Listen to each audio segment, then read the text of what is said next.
Film की starting टोए नाम के एक लड़के से होती है जिसे स्कूल में सभी बच्चे तंग करते हैं, लेकिन उसके क्लासमेट हेलबीटा के भाइयों ने तो हद कर दी थी। वो हर रोज उसे उठाकर डस्टबिन में डाल दिया करते थे। आज भी उन्होंने यही किया, लेकिन टोए जैसे तैसे अपने आप को छुड़वाकर क्लास में आ गया। आकर उसने अपनी फिर से बातें की, फिर क्लास ज्वाइन कर ली जहां उसका फ्रेंड लोगी अपने प्रेजेंटेशन दे रहा था और बीच में वो सब कुछ भूल गया। जब टीचर ने उससे उसके होमवर्क के बारे में पूछा तो उसने कहा कि मेरा होमवर्क कल एक मगरमच्छ खा गया था।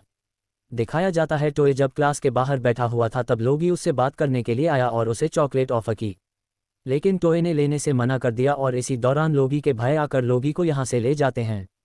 वो जब लोगी को घसीटते हुए यहाँ से लेकर जा रहे थे तो टोए ने देखा कि लगातार उसकी पेन से चॉकलेट्स निकल रही थी।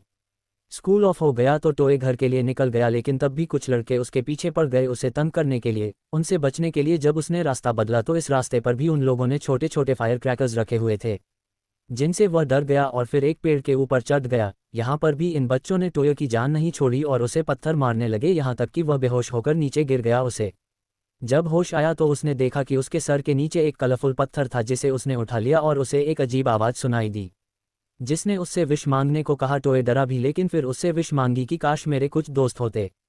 उसके ये कहते ही यहाँ पर छोटे छोटे एलियंस आ गए। इनको देखकर वो हैरान हुआ और इन्हें अपने साथ बैग में छुपाकर घर ले गए। घर जाते ही ये छोटे एलियन उसके बैग से निकल गए और किचन में जाकर उसके लिए खाना बनाने लगे। उनका बनाया खाना टोए को बहुत पसंद आया। इसके बाद टोए उन एलियंस को लेकर अपने कमरे में चला गया। उन एलियंस ने टोए का सारा काम कर दिया, सारा कमरा साफ कर दिया, यहाँ तक कि उसके दांत सीधे करके उसके ब्रेसेज भी उतार दिए, जिसकी वजह से लोग उसका मजाक उड़ाते थे।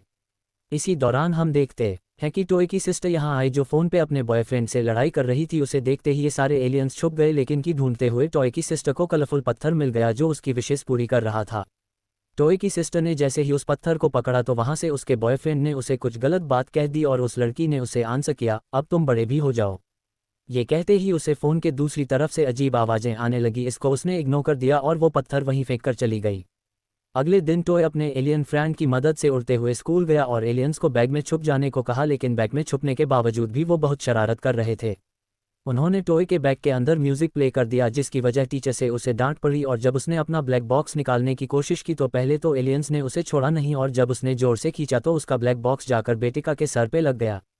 हेल बेटिका को गुस्सा आ गया और उसने बदला लेने के लिए एक्वेरियम से टॉय की फिश खाने का फैसला किया। हेल बेटिका ने जैसे मछली खाने के लिए मुंह में डाली तो टॉय भाग कर आया उसके मुंह से मछली को निकालने के लिए, और जैसे ही उसने उसके पेट को पकड़ा तो वो दोनों टॉय की पावर की मदद से खिड़की से नीचे गिर गए। टॉय के एलियंस ने उस मछली को रेस्क्यू करके एक्वेरियम में डाल दिया, लेकिन ये दोनों अब नीचे गिर चुके थे। मछली को रेस्क्यू करने के बाद एलियंस टॉय के पीछे गए, जहां उन्होंने ग्राउंड में टॉय के दुश्मनों को देख लिया और उनको अच्छा सबक सिखाया। अब हेल बेटिका और टॉय दोनों हॉस्पिटल में एडमिट थे। उनके दोनों हाथ टूट चुके थे, जिसकी वजह से दोनों को ही प्लास्टर लगा हुआ था। दोनों एक जैसी हरकतें करते थे, ऐसे में दोनों एक दूसरे के दोस्त बनने लगे। इनका क्लासमेट लोगी भी अब इनका अच्छा दोस्त बन गया था। अब हमें उस कलरफुल स्टोन की कहानी दिखाई गई। एक दिन लोगी जब अपने भाइयों के साथ बारिश में खेलने गया तो वहाँ रेनबो निकला हुआ था। ये लोग रेनबो की स्टार्टिंग पॉइंट देखना चाहते थे, और जब वहाँ पे गए तो उन्हें यहाँ पर वो कलरफुल पत्थर दिखा, जिसको उठाते ही उसे भी वही आवाज़ सुनाई दी कि वो अपनी कोई विश मांगे। लोगी ने बच्चों वाली विश मांगी कि उसकी पॉकेट से कभी चॉकलेट ना खत्म हो, और तभी उसके पॉकेट से तेजी से चॉकलेट निकलने लगी।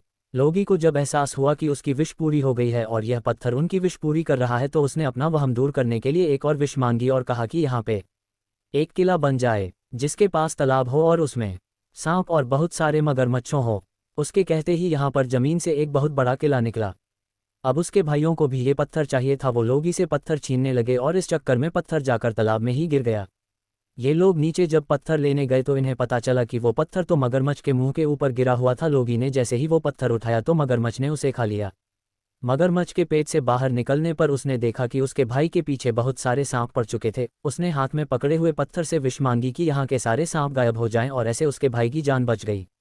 लेकिन इस सब के बीच में उसने देखा कि उसके पॉकेट में उसका होमवर्क था जो मगरमच्छ खा गए। यानी पिछले दिन वो अपने टीचर से झूठ नहीं बोल रहा था, सच में उसका होमवर्क मगरमच्छों ने खाया था। देखने को मिला कि जब मगरमच्छ के मुंह में वो स्टोन गया था तब मगरमच्छ ने भी एक विश मांगी थी कि वो लोग 2 टांगों पे चलने लग जाए, और उनकी भी विश पूरी हो गई। अब दोनों पांव पे चलने वाले मगरमच्छ उनके पीछे पड़ गए तो लोगी ने एक और विश मांगी कि ये लोग उड़कर किले के ऊपर चले जाएं। उनकी विश पूरी करने के लिए यहाँ पर एक बहुत बड़ा पंछी आ गया जो इनको उड़ाकर किले के ऊपर ले गया, लेकिन मगरमच्छ भी इनके ऊपर चढ़ने लगे।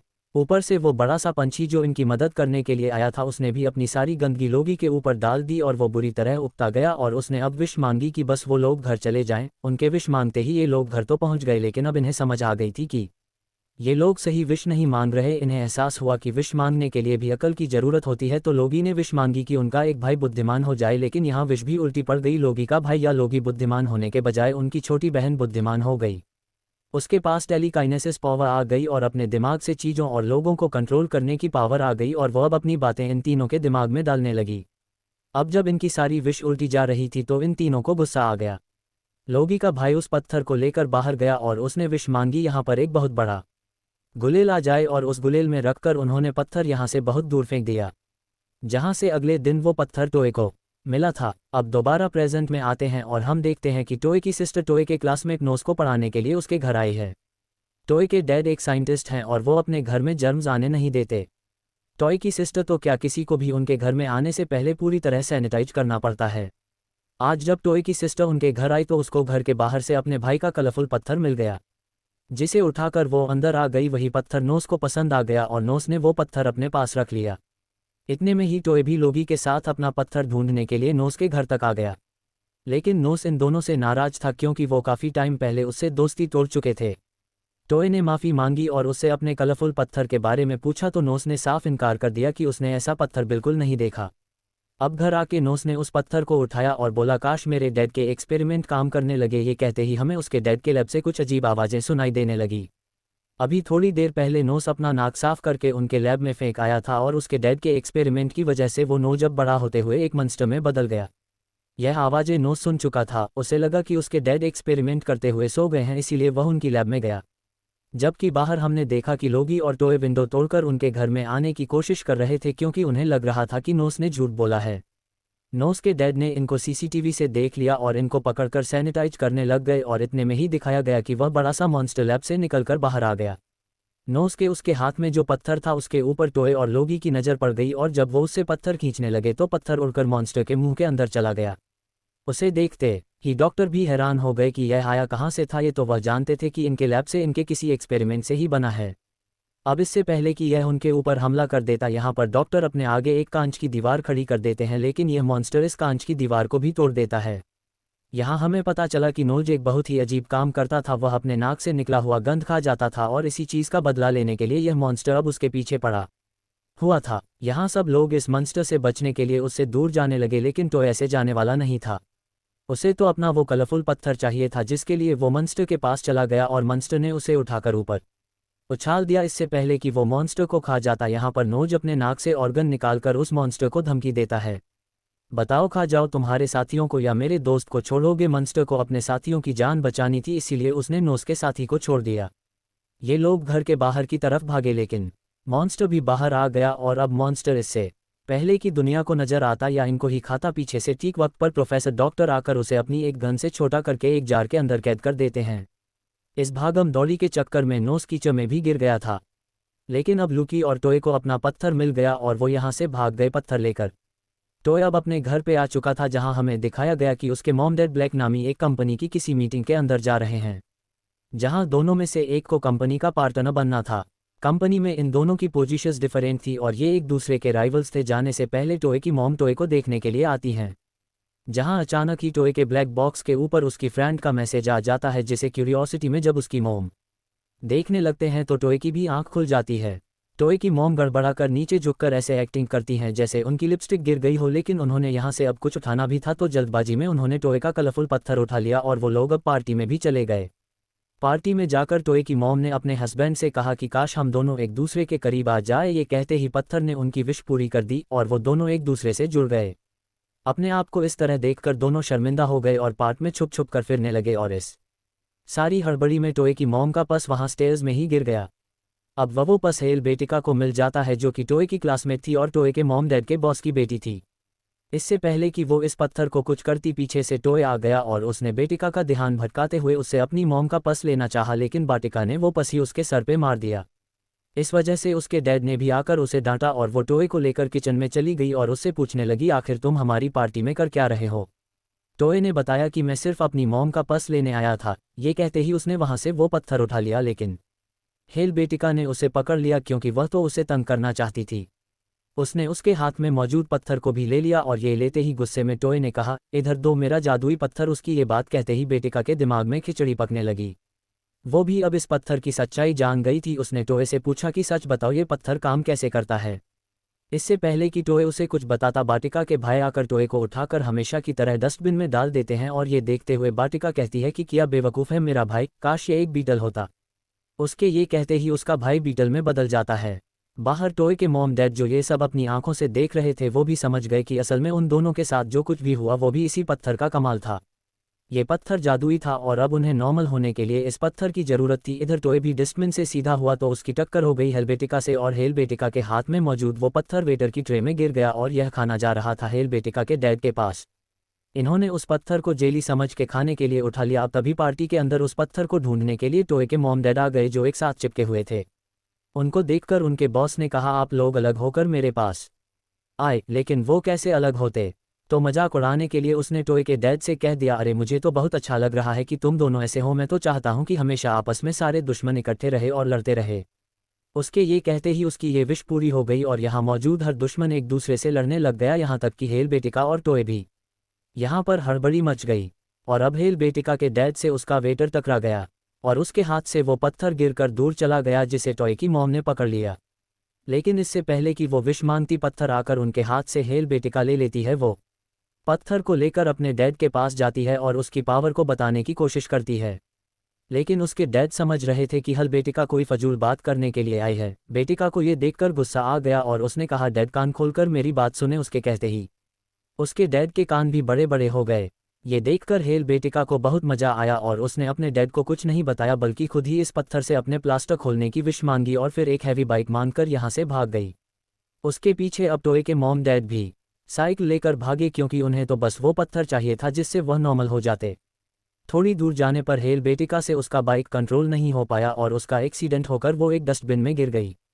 उसके हाथ से पत्थर गिरा और रोड होते हुए दोबारा उसके बंगलों में आ गया और लग गया उसके डैड के हाथ।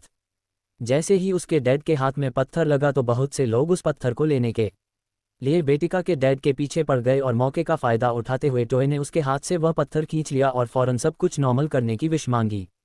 सब कुछ नॉर्मल होते ही यहाँ पर सभी दुश्मन भी एक दूसरे से दूर हो गए। उसके मॉम डैड भी अलग हो गए और बीटल बना बेटिका का भाई भी नॉर्मल हो गया। अब ये पत्थर किसी और के हाथ ना लग जाता, इसीलिए टॉय ने इस पत्थर को दूर फेंक दिया था जहाँ अब सुबह टॉय अपने दोस्त के साथ उस पत्थर को लेने के लिए आया था। फाइनली उसके घर से ये लोग पत्थर लेकर बाहर निकल ही रहे थे कि उनके सामने दोबारा बेटिका आ गई, वो भी अपने डैड की पूरी टीम के साथ, क्योंकि अब उसके डैड को वो जादुई पत्थर चाहिए था। बेटिका के पत्थर लेने से पहले टॉय ने अपने प्लास्टर उतारने की विश मांग ली थी। इससे पहले कि पत्थर बेटिका के डैड ले लेते, नोस जल्दी से आकर बेटिका के हाथ से वो पत्थर खींच लेता है और उड़ने की विश मांगता है। उसके विश मांगते ही वो एक कबूतर बन गया। उससे उस पत्थर का वजन सहा नहीं गया और पत्थर दोबारा नीचे गिर गया। अब ये पत्थर लग गया लोगी के भाई के हाथ, जिसने ये विश मांगी कि काश मेरे हाथ बहुत ज़्यादा लंबे हो जाएं। उसकी ये भी विश पूरी हुई, लेकिन हेलबेटा बहुत होशियार थी। उसने दूसरे फ्लोर पर जाकर उसके हाथ से वो पत्थर ले लिया। भागने से पहले उसने इनविजिबल होने की विश मांग ली थी। अब सबको हेलबेटा नज़र नहीं आ रही थी, लेकिन उसके हाथ में मौजूद पत्थर नज़र आ रहा था और सभी उस पत्थर के पीछे भागने लगे। अब वो बच्चा जिसने लंबे हाथ किए हुए थे, उसने दोबारा अपने लंबे हाथों का इस्तेमाल किया और हेलबेटिका के हाथ से फाइनली उसका पत्थर ले ही लिया। ये देखते हुए हेलबेटिका ने उसके करीब आकर उसे जोरदार पंच मारा और ऐसे उसके हाथ से पत्थर दोबारा छूट गया और लग गया हेलबेटिका के डैड के हाथ।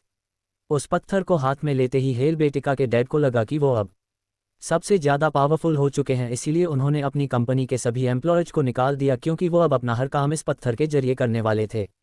इसके बाद उन्होंने बहुत सारे पैसे की विश मांगी, जिस पैसे के पहाड़ के ऊपर वह चढ़ते रहे और बहुत ऊपर चले गए। ये देखकर हेलबेटिका और उसके सारे साथी समझ गए कि इंसानों का लालच इस तरह खत्म नहीं होगा।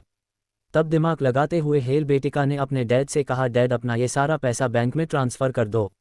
उसके डैड को उसका ये आइडिया पसंद आया। उन्होंने जैसे ही सारे पैसे बैंक में ट्रांसफ़र किए तो पैसों का पहाड़ नीचे से गिरने लगा। वो भी नीचे गिर जाते, लेकिन बिल्डिंग से लटक कर उन्होंने अपनी जान बचाई। उनके हाथ में मौजूद ये पत्थर नीचे गिरकर उनके सिक्योरिटी गार्ड के हाथ लग गया। अब इससे पहले कि सिक्योरिटी गार्ड कोई विश मांग लेता, बेटिका फौरन उस पत्थर को टच करके कहती है कि ये सिक्योरिटी गार्ड एक सॉसेज बन जाए। सॉसेज बने। इस इंसान को देखकर अभी सारे हैरान ही थे कि अचानक एक बिल्डिंग से भी बड़ा इंसान यहाँ पर आ गया। ये असल में टॉय की सिस्टर का बॉयफ्रेंड था, जिसे उस दिन उसने कह दिया था कि तुम बड़े हो जाओ, और उसकी विश पर उसका बॉयफ्रेंड बहुत बड़ा हो गया था।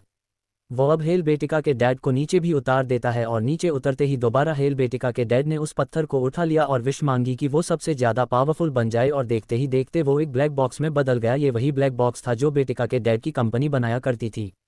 ये ब्लैक बॉक्स दुनिया के सारे काम कर सकता था, और अब वो एक बहुत बड़ा रोबोट बन चुका था। हेल बेटिका और बच्चे जानते थे कि हेल बेटिका के डैड यहाँ पर तबाही मचा देंगे, इसलिए अपने डैड का मुकाबला करने के लिए उस पत्थर को पकड़ते हुए एक बहुत बड़ी सीबी बन गई, और उसका भाई एक बहुत बड़ा सा बीटल बन गया। ये दोनों जब अपने डैड से लड़ रहे थे तो तब टॉय और लोगी भी पीछे नहीं रहे। टॉय ने अपने एलियन दोस्तों को बुलाया और लोगी ने अपनी मगरमच्छ की फौज को बुला लिया। उस रोबोट के ऊपर इतने सारे हमले एक साथ होने लगे, फिर भी वो ज़्यादा ताकतवर रहा। उसने मगरमच्छ को भी एक हाथ मारते हुए दूर फेंक दिया। वो लोगी की सिस्टर के ऊपर गिरने ही वाला था, लेकिन लोगी की सिस्टर ने अपनी टेलीकाइनेसिस पावर का यूज़ करते हुए उसे हवा में ही रोक दिया। बच्चे ये देखकर परेशान हो गए थे कि किस तरह इंसानों की लालच ने यहाँ इस जादुई पत्थर के जरिए कितना बुरा हाल कर दिया था। उसे समझ में आई कि यहाँ पर सब कुछ पहले की तरह नॉर्मल होना चाहिए, इसलिए उसने चुटकी बजाई और अपने दिमाग की पावर्स का इस्तेमाल करते हुए सब नॉर्मल कर दिया। फिर उसके दिमाग में आया कि इस मैजिकल पत्थर को ही यहाँ से डिस्ट्रॉय कर देना चाहिए ताकि कोई कभी इसके लालच में ना आए। उसने ये बात सबके दिलों में डाल दी और सब भी इस बात के लिए मान गए। जिसके बाद उसने अपनी पावर से इस पत्थर को डिस्ट्रॉय कर दिया। यहाँ पे एक बड़ा सा ब्लैक बादल बना और वो पत्थर डिस्ट्रॉय हो गया, और ऐसे सभी लोग इस पत्थर के लालच से आज़ाद हो गए, जिसे दिखाते हुए ये फिल्म यहाँ ख़त्म हो जाती है।